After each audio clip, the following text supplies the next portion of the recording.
여러분 안녕하세요. 오늘은 생명을 지키는 심폐소생술에 대해 함께 알아보겠습니다. 다음 이야기를 듣고 여러분이 난쟁이라면 어떻게 할지 생각해 봅시다. 사악한 여왕은 마법 거울의 말을 듣고 백설공주를 죽이라고 명령했어요. 공주를 죽이러 온 사냥꾼은 공주를 차마 죽일 수 없어 멀리 도망가라고 했어요.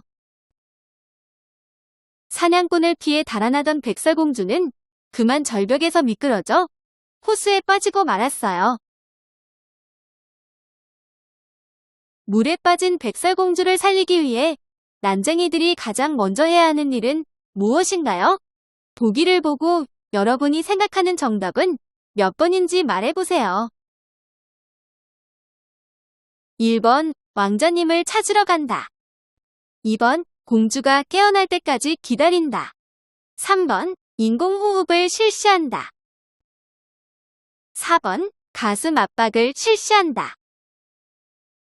5번, 공주의 의식을 확인하고 119에 구조 요청을 한다. 여러분은 몇 번을 선택했나요? 정답은 오늘 수업을 통해 함께 알아봅시다. 오늘의 학습 목표는 두 가지입니다. 첫째, 심폐소생술의 중요성을 설명할 수 있다. 둘째, 심폐소생술의 순서와 방법을 알고 올바르게 시연할 수 있다입니다. 여러분은 생존사슬이라는 말을 들어본 적이 있나요?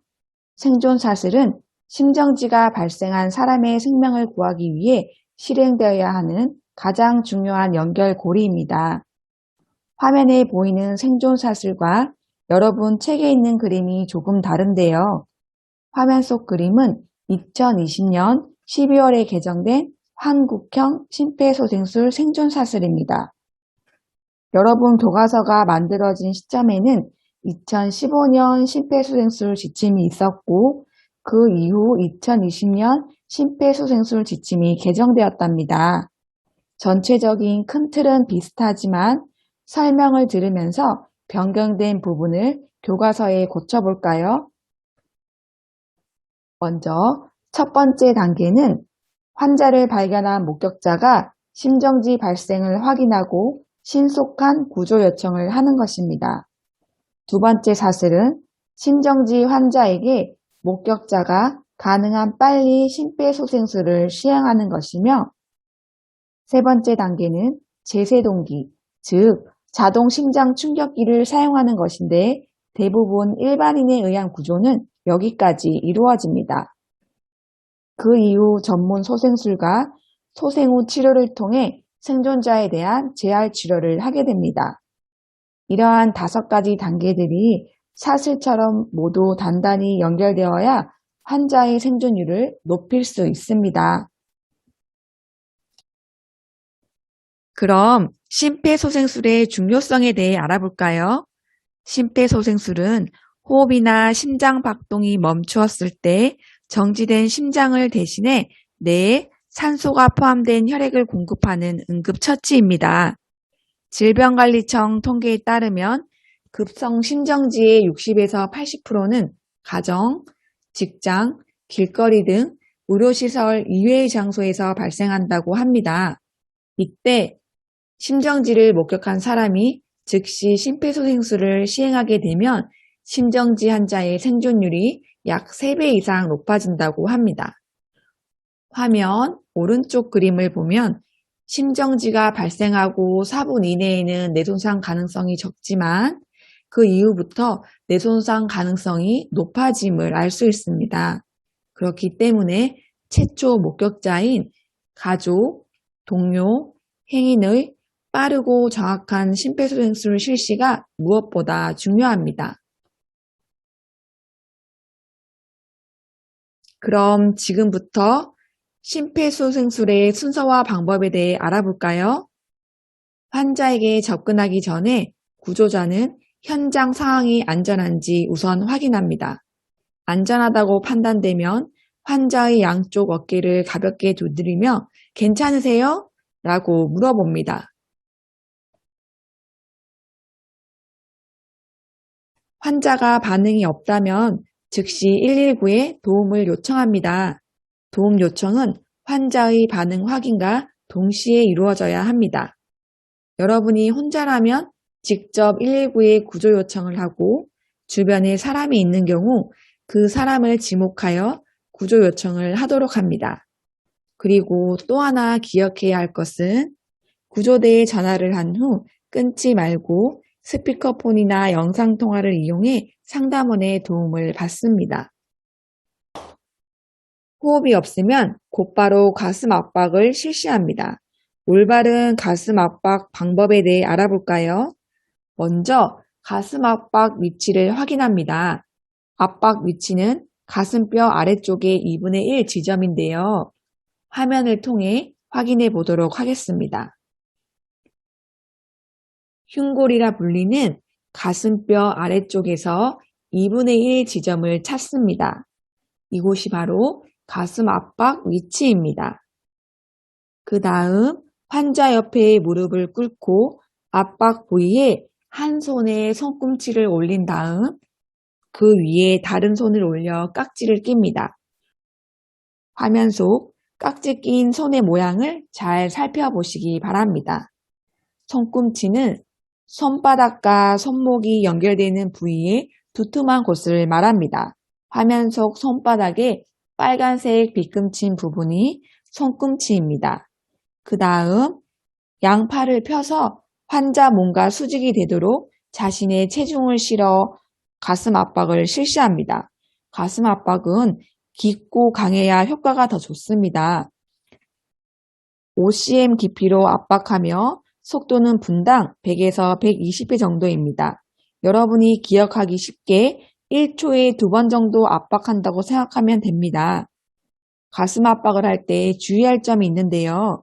손가락 끝이 환자의 가슴에 닿지 않도록 하고 가슴 압박을 실시하고 난 후 심장으로 혈류가 충분히 채워지도록 압박과 압박 사이에 가슴이 원래 상태로 돌아오도록 해야 합니다. 선생님과 함께 가슴 압박을 해보겠습니다. 먼저 압박 위치를 확인하는데요. 흉골이라고 불리는 가슴뼈의 아래쪽을 찾습니다. 아래쪽의 절반 지점, 여기가 바로 가슴 압박 위치입니다. 이곳에 한 손에 손꿈치를 올린 후 다른 손을 깍지 낍니다. 양쪽 무릎은 환자 옆에 꿇은 자세를 취하고 무릎을 세우고 체중을 실습니다. 환자 몸과 수직이 되도록 양팔은 쭉 펴줍니다.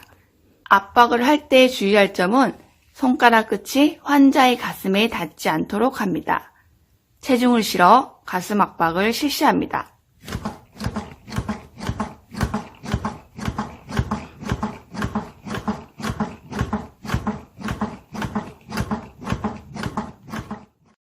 인공호흡은 능숙한 사람만 실시합니다. 인공호흡이 서툰 경우 인공호흡을 하느라 가슴 압박이 중단되는 것이 더 위험할 수 있습니다. 우리가 도입부 영상에서 봤던 백설공주와 같이 물에 빠진 심정지 환자는 인공호흡이 필요하지만 가슴 압박만으로도 환자의 생존율을 높일 수 있습니다. 요즘은 코로나19 바이러스와 같은 감염 위험이 있기 때문에 환자와 구조자 양쪽 모두 완전한 보호 장비를 갖추지 않은 경우라면 인공호흡을 하지 않는 것을 권장합니다. 화면 속 그림에 무엇이 보이나요? 네, 바로 자동심장 충격기입니다. 제세동기라고도 불리죠. 여러분이 다니고 있는 학교에도 심장 충격기가 있는데요. 어떤 것인지 알아보도록 하겠습니다. 자동심장 충격기란 심정지 환자의 심장 상태를 자동으로 분석하고 필요한 경우 전기 충격을 줘서 심장을 다시 뛰게 하는 의료기기입니다. 여러분의 집, 학교, 학원 등 자주 가는 장소의 심장 충격기 위치를 알아두세요. 심장 충격기가 도착하면 119 구조대가 올 때까지 가슴 압박이 중단되는 시간을 최소화하기 위해 주위 사람에게 가슴 압박을 요청합니다. 실제로 구조대가 올 때까지 가슴 압박을 실시하다 보면 엄청 힘이 듭니다. 선생님도 가슴 압박 영상을 촬영하다가 NG가 나서 계속 다시 촬영을 하다 보니 나중에는 손꿈치도 아프고 힘이 들어서 압박이 제대로 되지 않은 경우가 있었습니다. 그렇기 때문에 주변에 다른 사람이 있는 경우 2분마다 가슴 압박을 교대해 주는 것이 효율적인 심폐소생술에 도움이 됩니다. 그럼 자동 심장 충격기 사용 방법을 영상을 통해 알아보도록 하겠습니다. 전원을 켭니다. 패드를 부착하세요. 심장 충격기에 있는 패드 부착 위치를 확인하고 환자의 가슴에 붙입니다. 이 과정 동안 가슴 압박은 계속되어야 합니다. 패드 커넥터를 AED에 연결하세요. 환자로부터 떨어지세요. 환자의 심장 리듬을 분석합니다. 구조자와 주변 사람들은 환자로부터 떨어집니다. 제세동 필요합니다. 충전 중. 충전 중에도 심장 압박을 멈추어서는 안 됩니다. 음성 지시가 나오면 환자로부터 구조자와 주변 떨어지세요. 사람들은 환자로부터 떨어집니다. 깜빡이는 제세동 버튼을 누르세요. 제세동 실시되었습니다. 즉시 심폐소생술을 시작하세요. 제세동이 끝나면 다시 가슴 압박을 시작합니다. 제세동 충격이 끝나면 음성 안내에 따라 바로 가슴 압박을 2분 동안 실시하고 자동 심장 충격기로 다시 리듬을 분석합니다. 이 과정을 119 구급대가 도착하거나 환자가 깨어날 때까지 실시합니다. 심폐소생술의 방법은 눈으로 보기만 하는 것보다는 실제로 여러분이 연습을 했을 때 가장 큰 효과가 있습니다. 지금까지 배운 내용을 아래 주소로 접속해 따라해 보도록 합시다. 집에 있는 베개나 쿠션을 활용하여 연습을 하며 절대 사람을 대상으로 해서는 안 됩니다. 모두 잘 따라해 봤나요? 이제 첫 번째 도입 화면에서 보았던 백설공주를 난쟁이들과 함께 구해봅시다. 물에 빠진 백설공주를 발견한 난쟁이들은 어떻게 해야 할까요? 먼저 현장의 안전과 환자의 반응을 확인하고 119 구조대에 도움을 요청합니다. 스피커폰을 활용해 구조대 상담원의 도움을 받아 환자의 호흡을 확인하고 호흡이 없다면 가슴 압박 소생술을 실시합니다. 주변에 자동 심장 충격기가 있다면 사용하고 가슴 압박 소생술을 반복합니다. 가슴 압박은 환자가 깨어나거나 119 구조대가 올 때까지 실시합니다. 조금은 두려울 수 있지만 심정지 환자를 위한 따뜻한 마음과 용기가 누군가의 소중한 가족을 살리는 큰 힘이 된다는 것을 잊지 마세요. 오늘 수업은 여기까지 하겠습니다. 수고하셨습니다.